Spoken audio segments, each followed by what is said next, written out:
Hello, beautiful people. My name is Laxmi, and I am so excited to do a take two, of our episode on spirituality, forgiveness, and the spiritual avatar.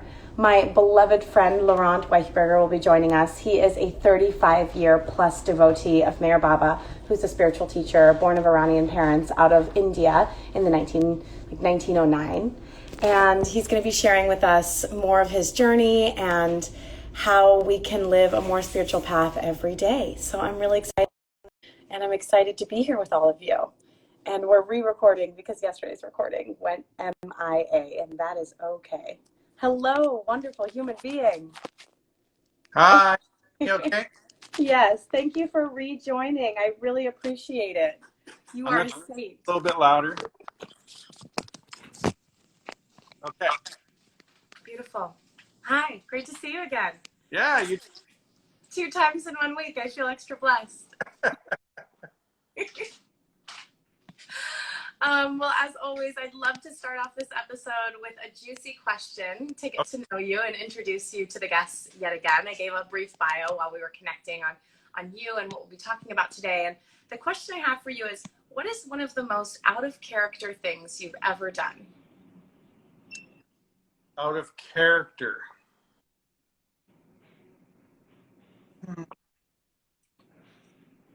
Well, you'll decide whether it's out of character or not. Okay.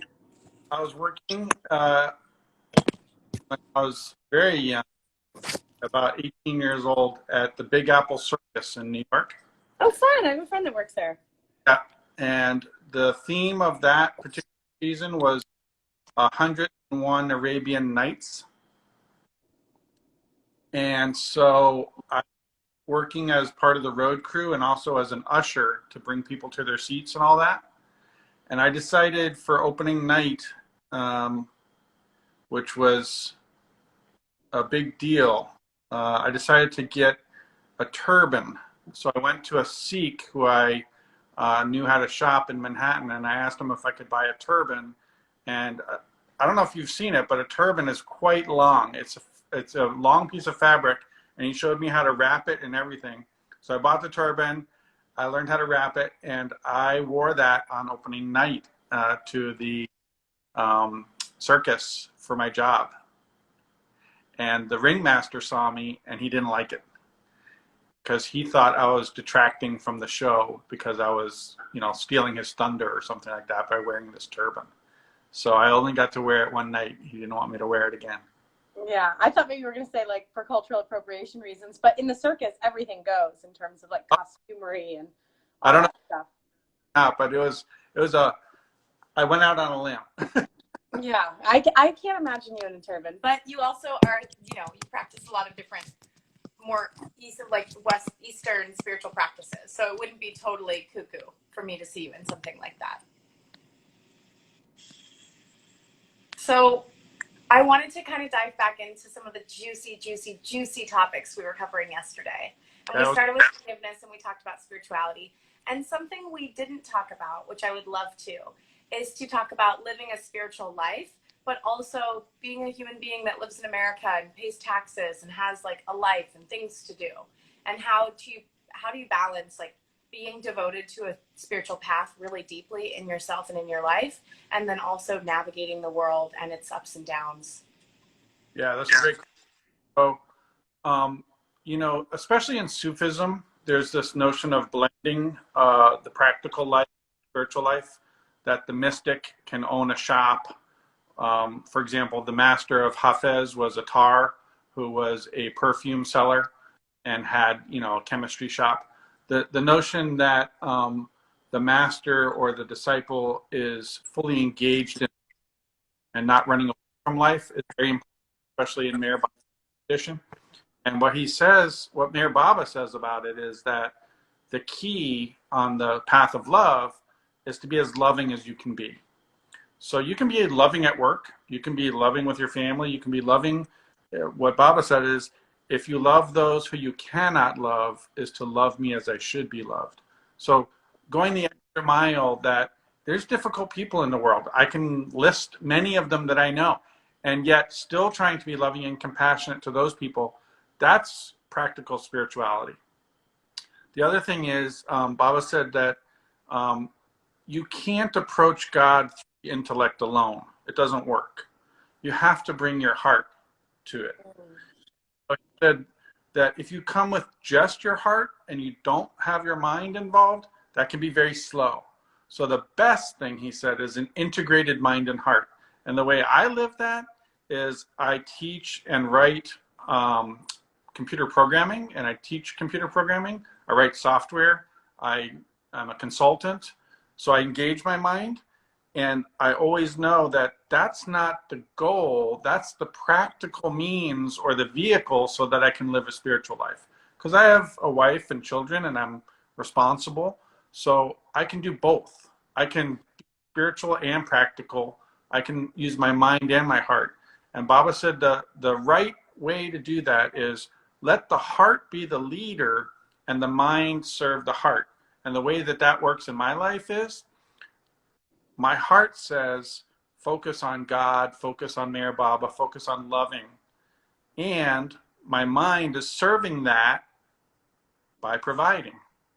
I get paid well, right? So I go to Trader Joe's with my wife, and it's hundreds of dollars of food. That doesn't come out of nowhere. So I earn that money. I use that to be a practical person so that I can live a spiritual life and talk to you and write books about Baba. Mm-hmm. So it's this balance of earning and living, and constantly, like, even as you're earning a living, being aware and present to the idea of how can I live God first? Yeah, so for example, I usually don't tell people this because it's a bit of a secret, but if I'm love secrets. Yeah. If I'm teaching computer programming to a room full of people and I give them an exercise to do, a computer programming exercise, while they're doing that, I can be praying for them. You can be praying for them? Yeah. Mm-hmm. They don't know that. But I can be praying for the reality which is behind this illusion of, yeah, they're programming computers, and I've taught them what to do and how to do it. But there's a deeper truth, which is that we're souls on a journey back home. And we don't have to like that for that to be the, so I can pray for their souls.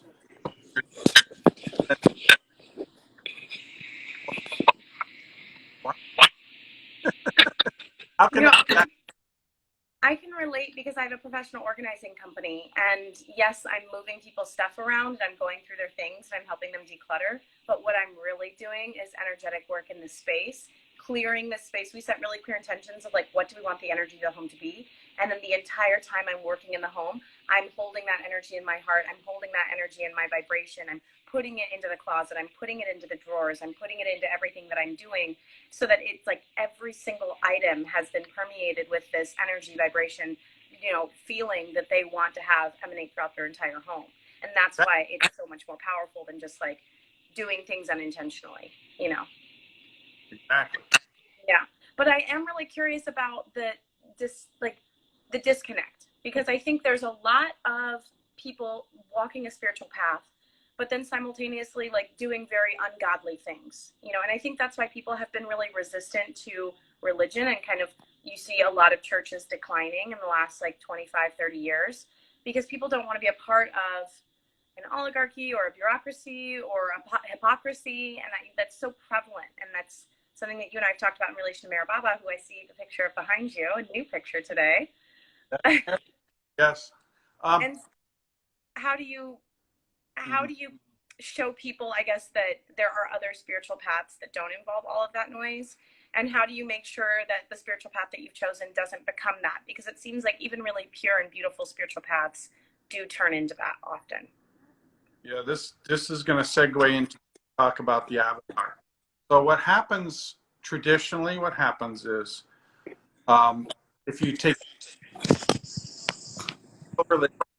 you can to a founder who gave some truth.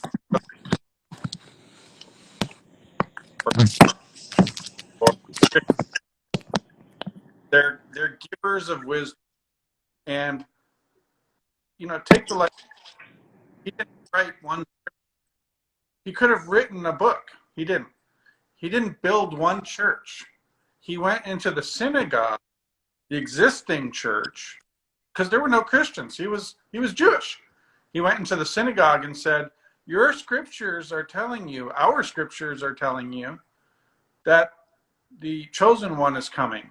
I am that. He didn't build one church. He didn't write one scripture. He lived the message of love and truth and then left, and other people did all that. The scriptures they wrote were how he spoke, what he did. The churches that they built were so that there'd be something other than a synagogue. They said, let's not build a synagogue. Let's build a home for Jesus. But every faith does the same thing. Let's build a temple for Buddha. Let's build this. So the way that I know, I struggle with this all the time, the way that I know to avoid corruption, hypocrisy, religion building is to live the message. Mayor Baba said, let your life itself be my message of love and truth to others. Let your life itself be my message of love and truth to others. That means rather than talking about it, live it. If you're living it, then there's no hypocrisy. If you're not living it, what's... So I'm thinking about the book that you gave me, Listen Humanity. It's a book about Mayor Baba. I don't believe it's not one that you wrote. Correct me if I'm mistaken. That one. Yeah, this is written by Don Stevens with Meher Baba. Don Stevens was my mentor. It's an incredible book. Yeah, so I read it. I read parts of it. I didn't finish it, full transparency. But, one of Meher Baba's greatest followers was a big CEO oil tycoon. And so I'm like, how can one be living these spiritual values and simultaneously be part of an industry that's destroying the environment? Like, where do those worlds connect or disconnect? Yeah. So the fellow who you're talking about, the oil tycoon, was my mentor. And he discussed this with Baba. He wanted to get out of the oil business, and Baba wanted him to stay in it. And he said, Baba said, the reason is because that environment is perfectly suited for you, Don. He was talking to Don Stevens, for you, Don, to work out the lessons and the issues you came here to work out. And Baba said to Don, believe it or not, I want you to be 100% honest in your oil work, in business.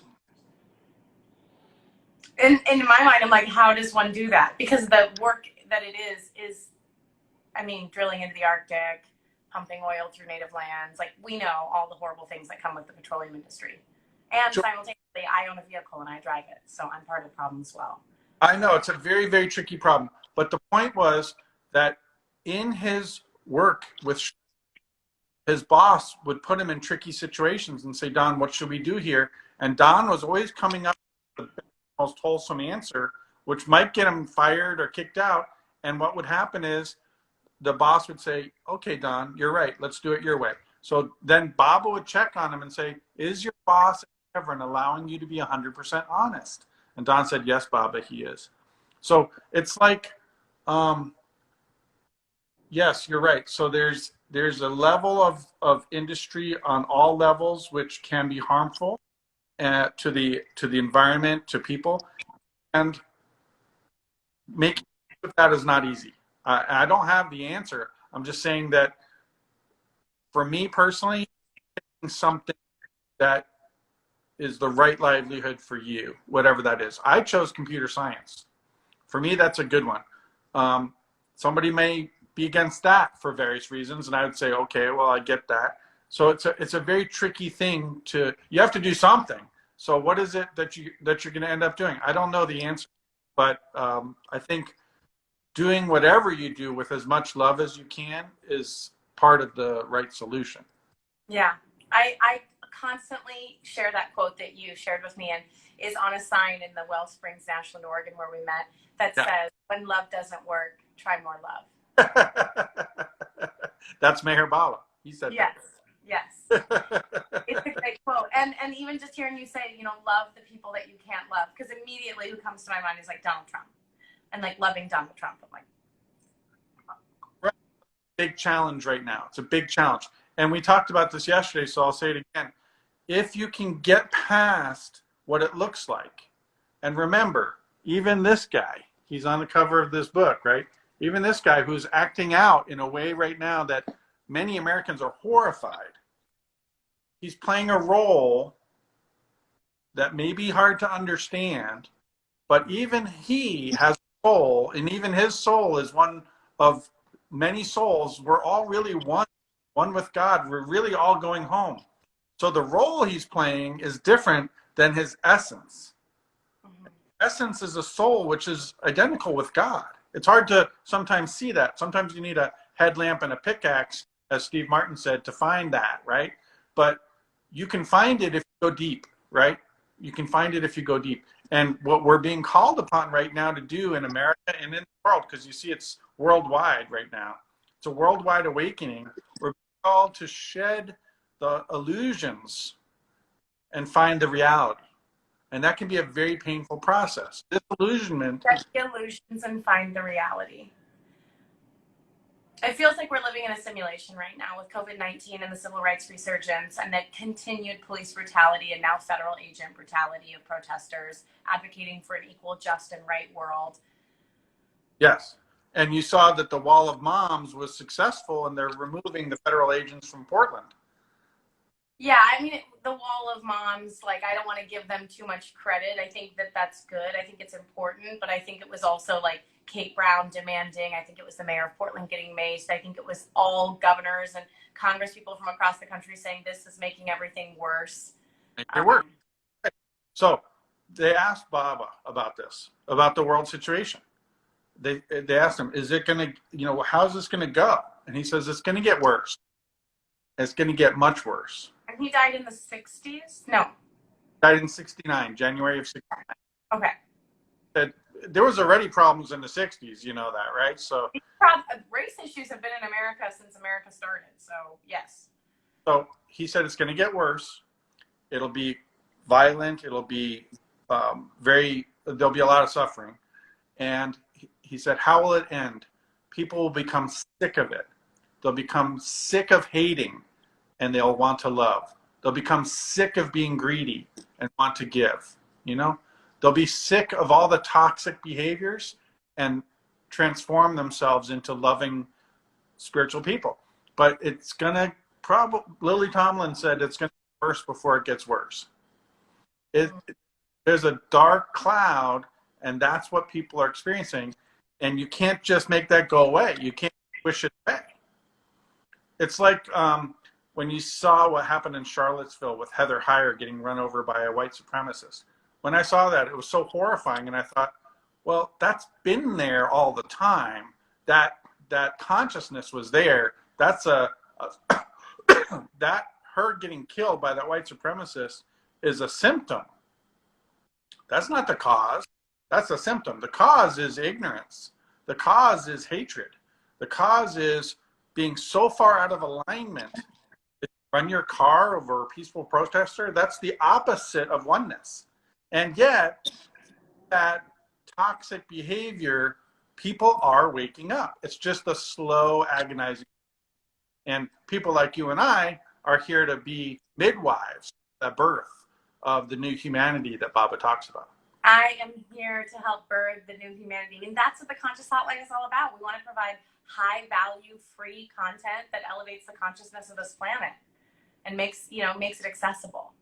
Because unfortunately, I mean, that's another thing I wanted to touch on was like the spiritual path, I think, has been largely, it comes from a place of privilege to be able to have these conversations, to have enough time and space in my life, to not be a day laborer in India who's just making enough money to feed myself that day, to have the opportunity to read books about spiritual teachers and ponder these greater questions and thoughts. And so how can we make this spiritual connection available to all people, even people who don't have computers or access to books or the access to reading or free time?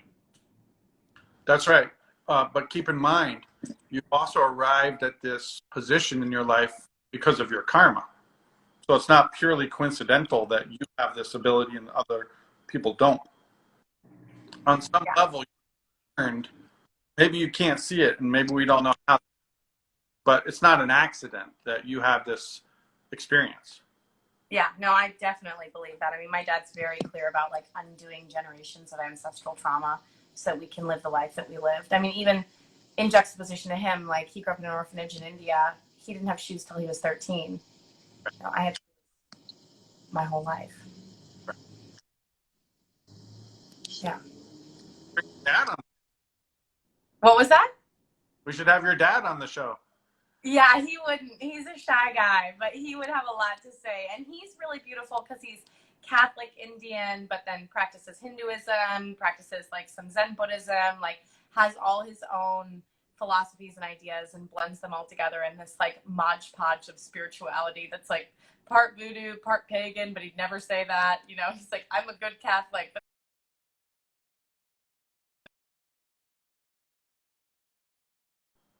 Every deity that's ever existed in our home. So that's, I mean, it's a beautiful thing. I'm really grateful to have my dad as a spiritual teacher in my life. I recognize a lot of people don't have that. And I'm curious what your path was that led you to this. You know, you spoke yesterday about your father and the journey of growing up in New York City. And I mean, I think there's a lot of consciousness in New York City, but I also think there's a lot of distraction. Oh, absolutely. You know, we could call it Maya. Baba called it Maya. Maya is the shadow of God, the false values.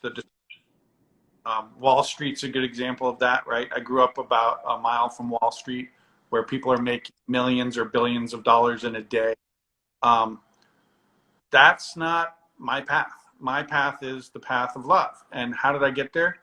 I was growing up in Manhattan and came home from school one day. Went to a therapy session because our family was in a bit of crisis psychologically. And after the therapy session, my mother and sister and I went out to dinner, and we were calling my dad to join us. And turns out the whole town, all of our friends and family in the whole town were looking for us to tell us that my father had committed suicide. So when I learned that he had suicide, of course, you know, years old, it was a very confusing time. And each person takes that differently, right? My mother processed it differently because she lost her husband. My sister lost her father. I lost my father. But we each had a different process around it. And my process was, I spent about 6 months smoking pot and drinking alcohol at 16. And then I said, this is not, I'm not healing anything. It's just the anesthesia. Mm-hmm. I asked myself, what is wrong with me? What do I need? What am I missing? And I realized that I had no capability to heal and move forward. I just felt like, you know, the wheel that's stuck in the mud, if you those carts being pulled by ox or horses, and the wheels just totally stuck. I felt totally stuck, unable to move. I said, in a moment of clarity, I said, well, I obviously need a spiritual teacher, help me become unstuck and get me back on track. And when I made that determination, I started looking for my master. I left my apartment in New York, and I started looking on of New York at people's faces. Is that my master? You know, it's like that children's. That Dr. Seuss book, Are You My Mother? Yeah, that. And it was like that, you know, and I was just in every situation on like hyper alert, hyper aware of my master's here somewhere. Where is he? And about 2 weeks later, I was introduced to Mayor Baba. In When person? I saw his picture for the very first time, when I saw his picture, I recognized him. I said, there he is. So I recognized Baba before I really knew anything about him. And I spent from 1986 until today understanding my relationship with Mayor Baba, but deeper than understanding, living. And that living is what I think we're talking about. It starts with love, but it goes deeper. It goes into obedience, and it goes into surrender, and it goes into forgiveness, and it goes into many things. But at the end of the day, spirituality is not in the past, it's in the present moment. So for me, that means Meher Baba within me, not externalized, but today it means Meher Baba within me as my higher self. Because the master, Baba says the master is nothing but a reflection of your higher self. If there's only one, if everything's really one, if there's no two, then even you are a reflection of myself. We're all reflections of that one. You spot it, you got it. If you see it in me, you see it in yourself. Otherwise, you wouldn't be able to recognize it. Yeah, so Baba, he showed up as a spiritual master, but saying, you know, your bathroom mirror showed up as a mirror so that you could see better what you look like. It's just the role the mirror plays. Baba played a role as a spiritual master to help others because he had nothing left to do for himself. So he was just a pure reflection of God. That's all. Mm-hmm. And I want to know more about surrender and obedience, because I think that, especially like as someone that identifies as a feminist, you know, I actually recently stepped into really wanting guidance from spirit and also my personal, like my alive father, like my actual dad. I'm just like, I want to be more obedient and I want to listen to you because I've been doing things by my own rules, and that's great. I've lived an amazing life. I've created awesome experiences and opportunities for myself, and I'm not where I want to be. And I know that there's something to listening to people that are older and wiser and have been there and done that. Which is like, again, why I'm just so grateful to be able to have these kinds of conversations with you. And so, but there is this internal battle, I think, being like a 21st century millennial feminist, where I'm like, don't listen to no man, don't subscribe to any like thought modality that's not original in your own. And so like balancing that surrender and that devotion and that obedience and that consistency that's so crucial for personal development, but then also like blending it with these modern values. Yeah, so that's the razor's edge. That's the razor's edge of the spiritual path. And normally, I'm not going to say always, but normally what we see is that it starts with love, because you're not going to obey something you don't love or someone you don't love. It just usually doesn't happen. So you love is the beginning of the relationship. Master, loving your father, loving your older brother, whatever it is, loving your sister, loving your wife. And obedience follows love. So that means that love starts to soften the ego. And the ego is resisting, well, the ego is resisting love in some ways, but the ego is definitely resisting obedience. Fiercely surrender. So you have to get into understanding the nature of the ego, and Baba talks a lot about that. The ego is about what I want. That's mine. Let's talk about me, right? It's all I, mine, me, and mine. So Baba, yeah, that's what ego is. yeah, and so Baba says that spirituality is the opposite of that. So it's the opposite of what you're doing for ages, Baba says.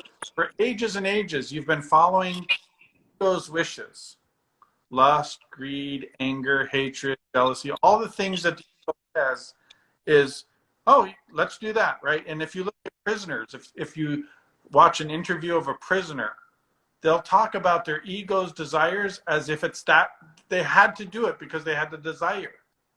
And spirituality says, I don't trust my desires. I don't trust my wants. I trust God's guidance. But how do you know what that is?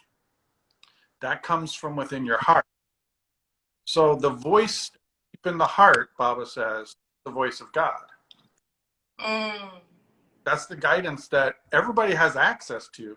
But like you said, if they're distracted, if they're doing this, oh, look at him. He's hot. Oh, I make a lot of money on Wall Street. Oh, look at that car. Woo! That's all out here. Literally me. What? I said literally me. Like, I'm just thinking about, like, even yesterday, I was like, look at that cute boy. Look at that cool car. That's natural. That's a natural phase. And as you mature in love and you want to learn about obedience and spirituality, it becomes a turning. It's a turning inward, and it becomes what does my heart say? And it's not purely heart, because you want to practically manifest. So it's not just feeling, it's then the mind can serve. And you can say, there's the guidance. How can my mind be of service to God's guidance? And that's manifestation. How can my mind be of service to God's guidance? That's manifestation right there. Because then your ego is no longer, it has become. The ego become what?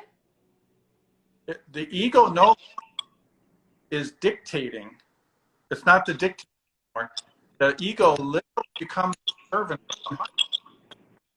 That's a big deal. That's a turning. I'm like, so how do you make that transition take place? Very carefully.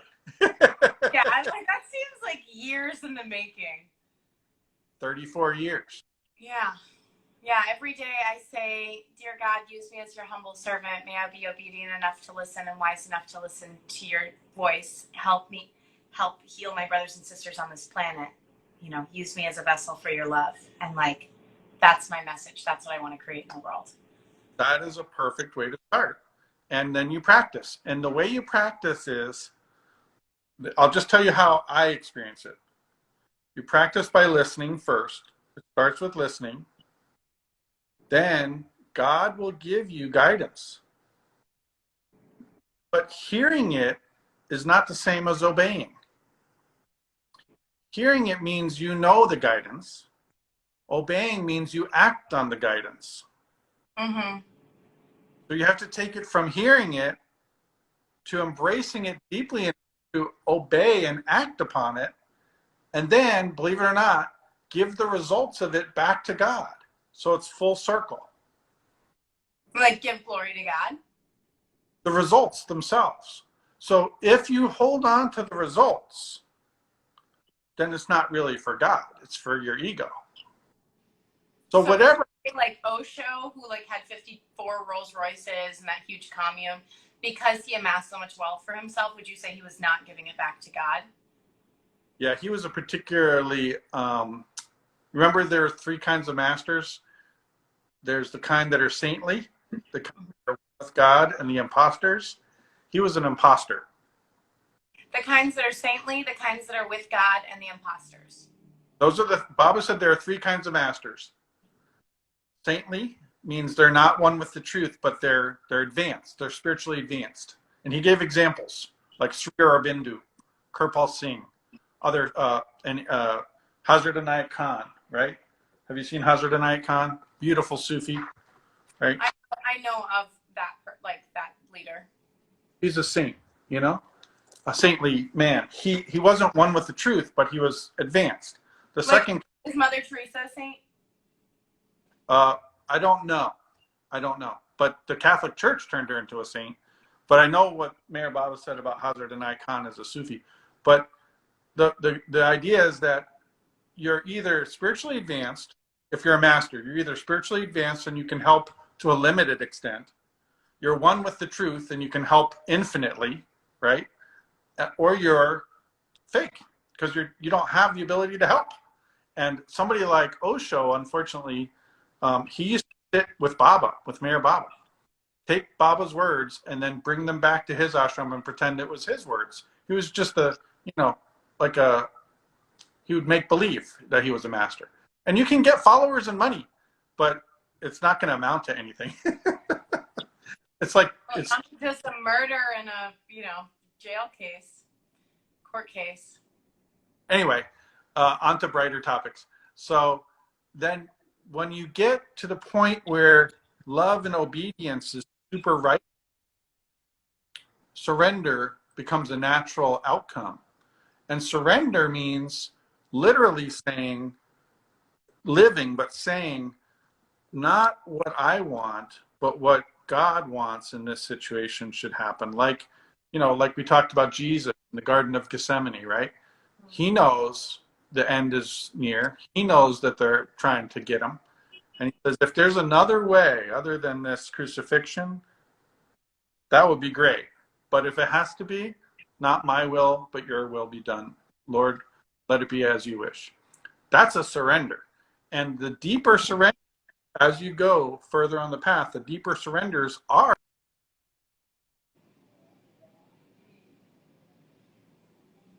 Oh, you're frozen, darling. So Back now.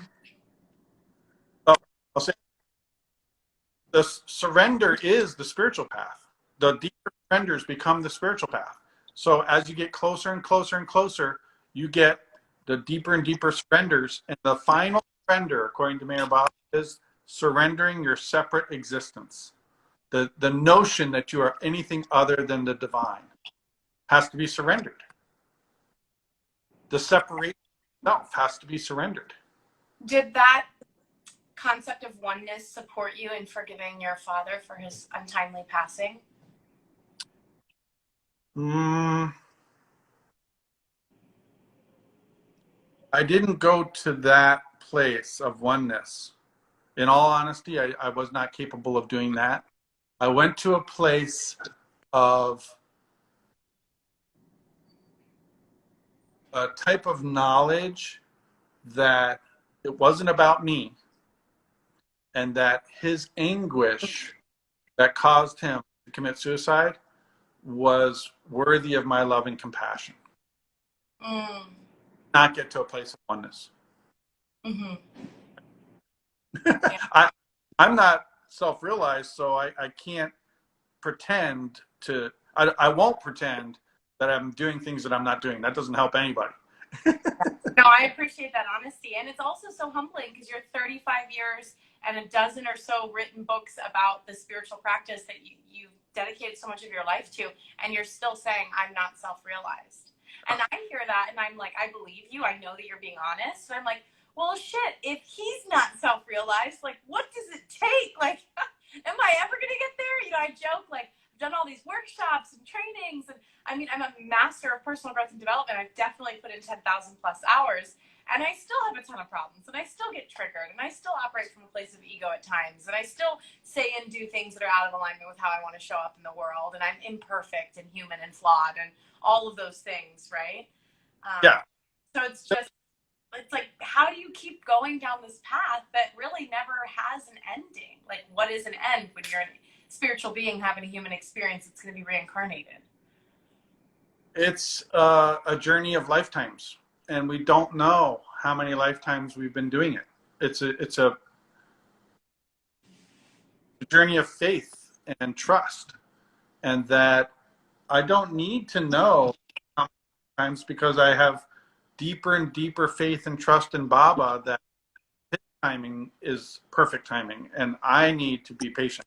Baba said, in order to achieve self-realization, you need two qualities: infinite patience and infinite restlessness.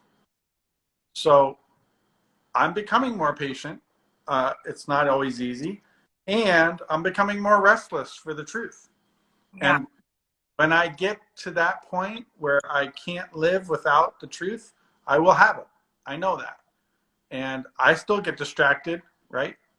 I still get triggered like you, right? I still can say to somebody, whoa, what are you talking about there? You know, and take it personally. Mm-hmm. Yeah. There was an analogy that you shared yesterday that I would love for you to repeat again about the hand puppets. Oh, yeah. That all the different manifestations or avatars, you know, the avatar, Buddha, Krishna, Zarathustra, any divine experience that you have, Kachinas in the Hopi realm, you know, Guru Nanak, any divine is just a puppet over the hand of God. And so for people who need it in Italy, you know, maybe Mother Mary or Jesus. For the people who need it in ancient Greece, maybe, right? For the people who need it in India, the Jains, it's Mahavir. It's all one God with different guises, different disguises, so that they're made comfortable. Because people relate on the level that is meaningful and comfortable to them. The Prophet of Arabia, he came and they related him as one of them, right? A totally different flavor than Krishna, right? The prophet of Arabia didn't go around saying, I'm the avatar, but Krishna apparently did, the way he talked. If you read the Bhagavad Gita, it's, worship me because I am divine incarnate. Well, that's not how everybody, that's how Krishna was Arjuna.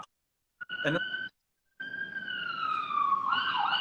I love that analogy. I think it's a really powerful visual, and I think people can really relate to, like, it's all the hand of God taking many forms. And we are all the hand of God, right? Like, if I was made in the image and light of God, then I am emulating, I'm that mirror of what God is. And God is everything, but God is also love. Like, to me, God is love.